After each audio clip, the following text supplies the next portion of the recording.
Listen close to an old country house after supper. The strongest thing inside it was not always the walls. Sometimes it was the person who knew how to keep peace from cracking. No one gave them an award for it. They did not call it leadership. They just knew when to speak, when to wait, and when the whole house was one sharp word away from trouble. That is what modern people miss. A home does not fall apart all at once. It starts in little habits nobody protects anymore. So today, we are looking at 5 quiet habits that kept country homes from falling apart.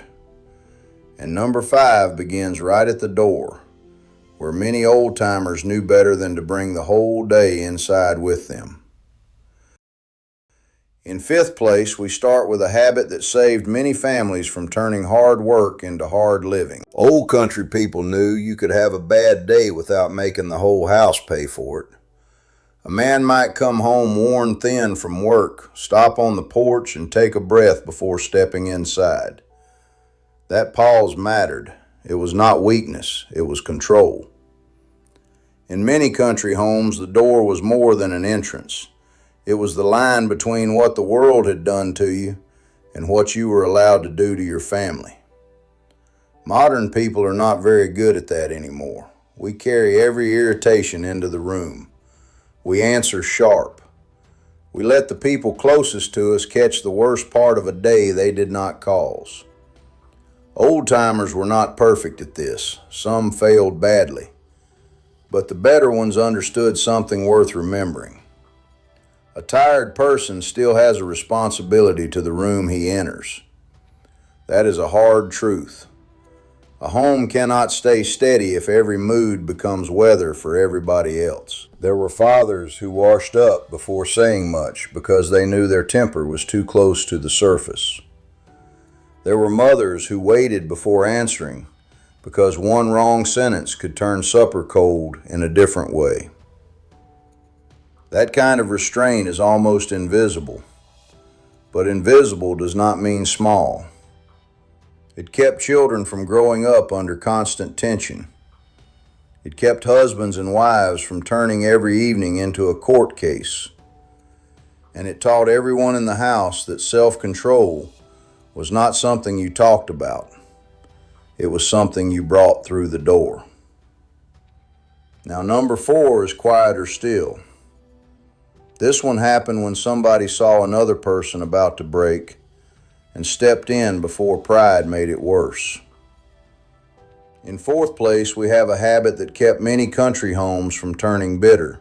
They helped before resentment got loud. That sounds simple, but it took attention. A woman could be carrying too much and never say it plainly. An older man might keep working past his strength because asking for help felt like losing ground. Old families learn to notice the edge of a person, not always kindly and not always soon enough. But in the best homes, somebody stepped in before the burden turned into anger. Maybe a daughter took over a chore without making a speech about it. Maybe a neighbor boy was sent across the yard because an old man was too proud to admit he needed hands. This was not charity. It was how a household kept from cracking. Modern life has trained people to wait until someone asks directly. That sounds fair on paper, but inside a real home it can be cruel. The person drowning often does not ask first. They get quiet. They get short. They keep moving because stopping would mean admitting how tired they are. Old country families understood that silence could be a warning, so a good home had eyes in it. Somebody noticed when the work was leaning too hard on one back, and when help came early, resentment had less room to grow. That is one of the old habits we badly need back. Not dramatic help, not help that needs applause, just the kind where someone sees the load and moves closer. A house can survive poverty better than it can survive everybody pretending not to notice each other. And number 3 is the kind of habit that saved pride from becoming poison. In 3rd place, we have a habit old country homes needed because everybody lived close together. They corrected people without turning it into public shame. Now let me be honest, not every old home got this right. Some people were harsh, and some wounds lasted longer than they should have. But the wiser old-timers knew a person could be corrected without being crushed. A grandfather might call a boy aside instead of dressing him down in front of the whole room. That small choice protected something: dignity. And dignity matters inside a family. Modern people swing between two bad habits. Some never correct anything, and others correct everything like they are performing for an audience.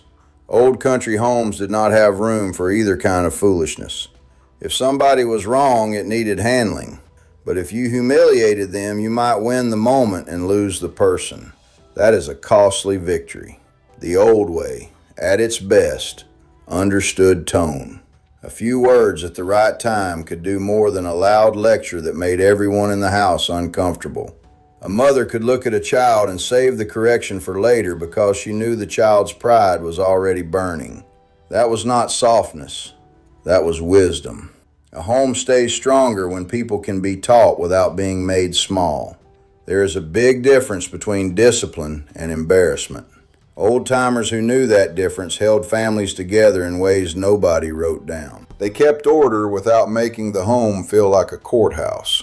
And number 2 brings us to the place where many homes either healed a little or got worse by the day: the table. In second place, we have a habit that looks ordinary until it disappears. Old country families tried to make the table a place where the household came back together.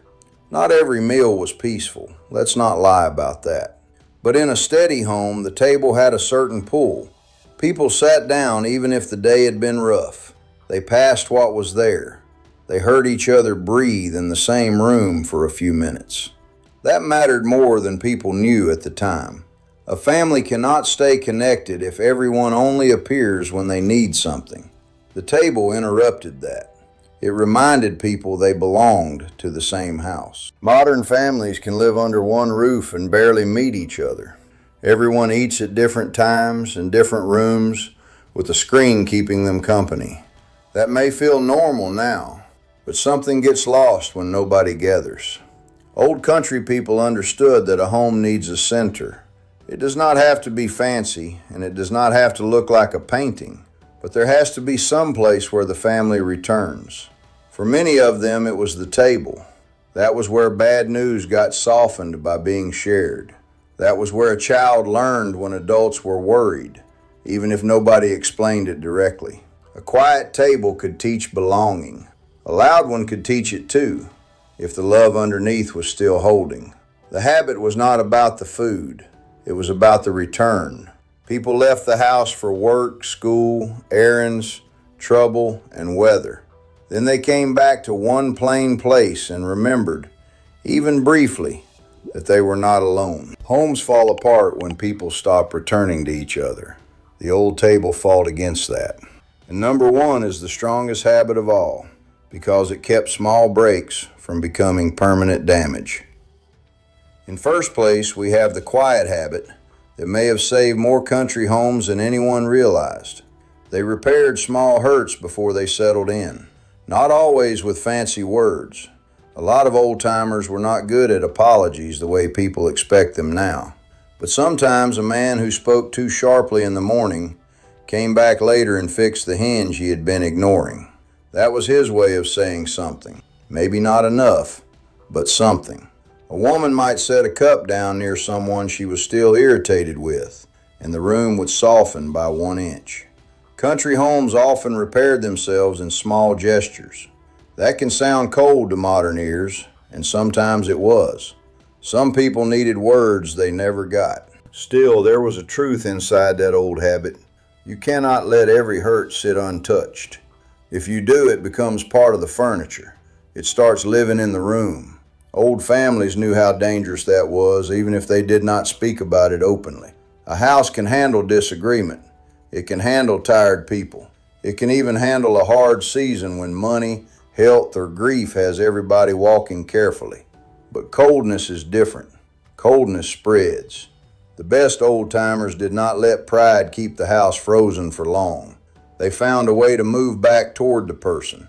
Maybe it was a quieter voice the next morning. Maybe it was finishing a task the other person dreaded. That was not perfect emotional language, but it was repair. And repair is what keeps a home from becoming just a building full of people keeping score. Modern life talks a lot about cutting people off. Sometimes that is necessary. Some behavior should not be excused. But many families today break over things that older people would have tried to mend before the crack got too deep. The old country home survived because somebody, somewhere inside it, kept choosing repair over pride. That is not weakness. That is strength with calluses on it. And I think a lot of us can look back now and see who that person was. Maybe we did not understand them then, but the house stood longer because they were in it. The quiet habits were never the ones people bragged about. Nobody stood in the yard saying, "I kept my temper today." Nobody got a ribbon for noticing when another person was carrying too much. But those were the habits that held a home together when money was short, work was heavy, and people were tired enough to hurt each other without meaning to. That is the part worth remembering. Country homes did not stay standing because life was easy. They stayed standing because somebody inside practiced restraint, attention, dignity, return, and repair. Maybe it was your grandmother. Maybe it was an uncle who barely talked, but somehow kept the peace when the room got tight. Maybe it was your mother doing emotional work nobody had the language to name back then. Here is what I want to know. Who was the quiet person in your family that kept the home from falling apart? Tell us what they did, because people like that are usually remembered too late, and they deserve to be named while someone still knows the story.